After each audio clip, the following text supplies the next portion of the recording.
Ultraman Teo episode 3 kind of speaks to the truth that without conflict, there is no growth, there is no progress, there is no, I'm not going to say meaning to life yet, but it's interesting how the conflicts that are happening in the episode are showing who people are, possibly forcing people to become or act like their true selves or who they really are, or something like that. And how we have this denial of conflict, this refusal to be involved with conflict, or a preference to avoid conflict that Ibuki has expressed. And I really think that there's something there that's being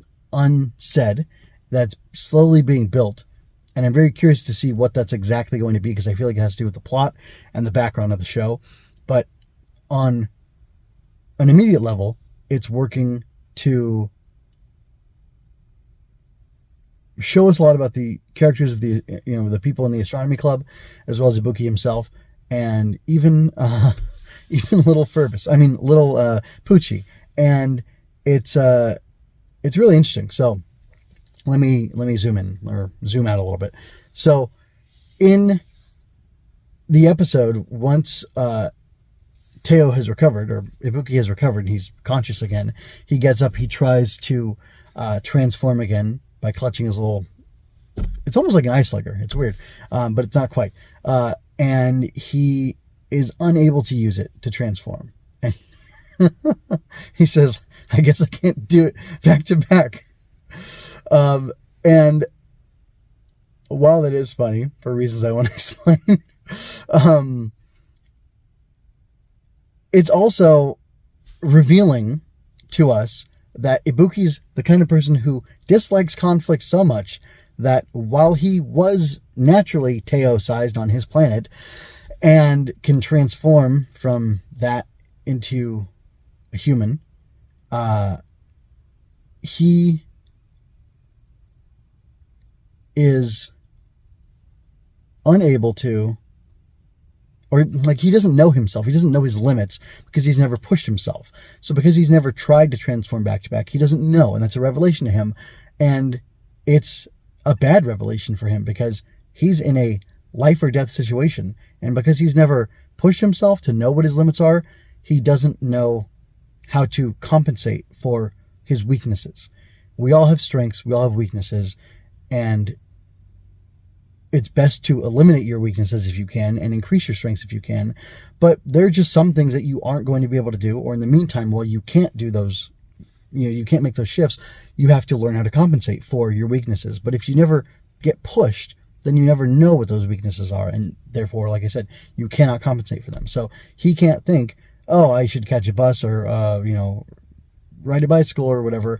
I should just run over here instead, which to me, it seems odd that he could run all the way from where he was to the north, wherever, where the university was, and be okay.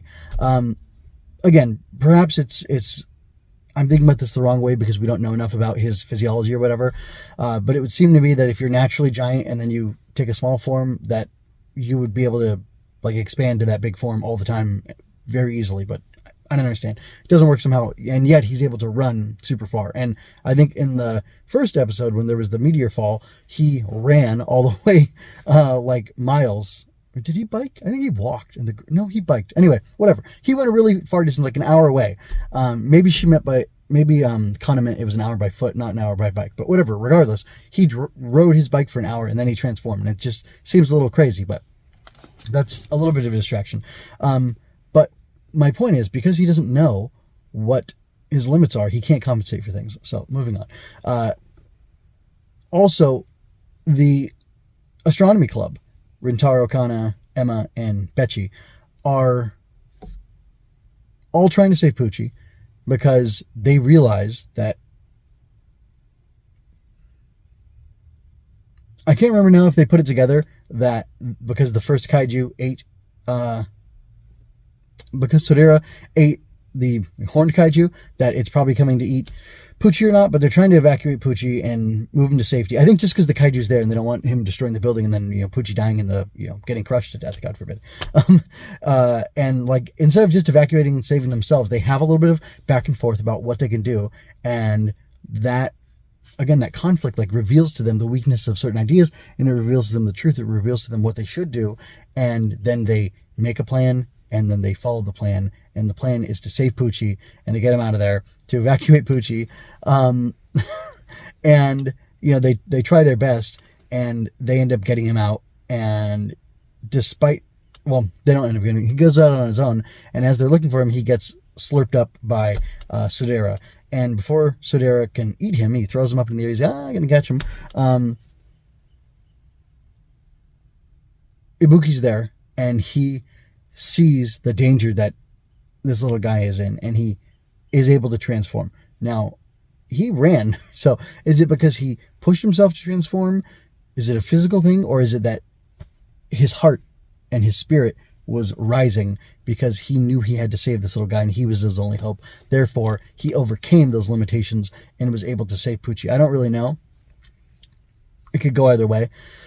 But I think the important thing is that he pushes himself to save the little guy. And, that's his big concern. That's why he's running all the way there to the university, because he knows Pucci's in danger because of a kaiju eating kaiju, and he wants to save his life. So, which is very sweet and very nice, very noble.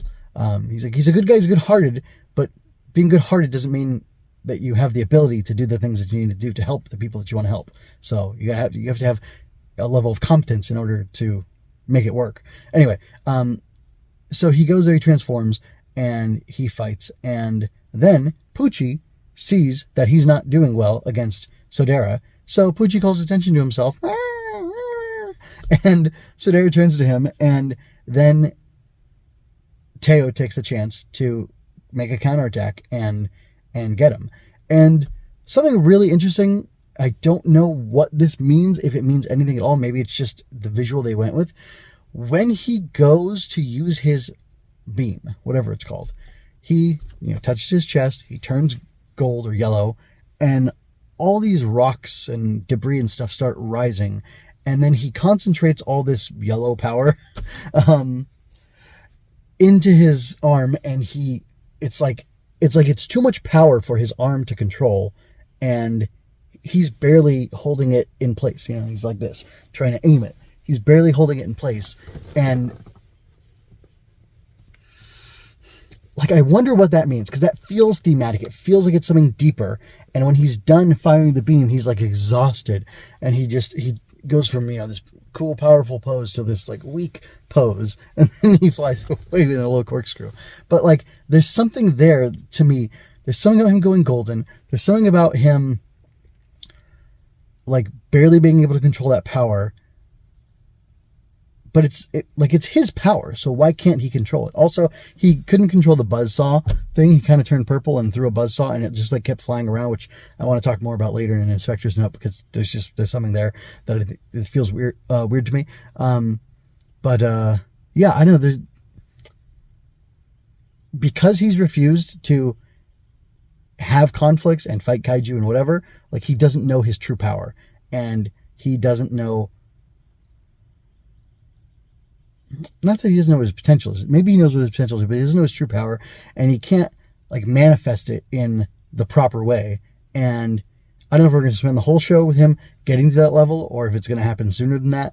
But I think it's a really interesting thing, and I wonder if he's just going to have to learn to accept the fact that this is his fate to do this and just become a competent warrior. Because I feel like he made sure to ferociously kill this kaiju, because I feel like Ibuki thinks that something about him not killing that first kaiju with a gusto caused it to be resurrected or to come back. We now know that it's a second kaiju, of the horned kaiju, instead of a resurrected kaiju, because the first kaiju presumably was eaten by Sodera, but we don't know how that happened or whatever, and that's kind of part of the mystery. But it also ties back into this theme of accepting conflict, embracing conflict, and embracing your responsibility or your culpability to deal with things. Because you can pretend, you can cover your eyes and close your ears to things, but it doesn't mean they're not there, and it doesn't mean that you won't have to deal with them.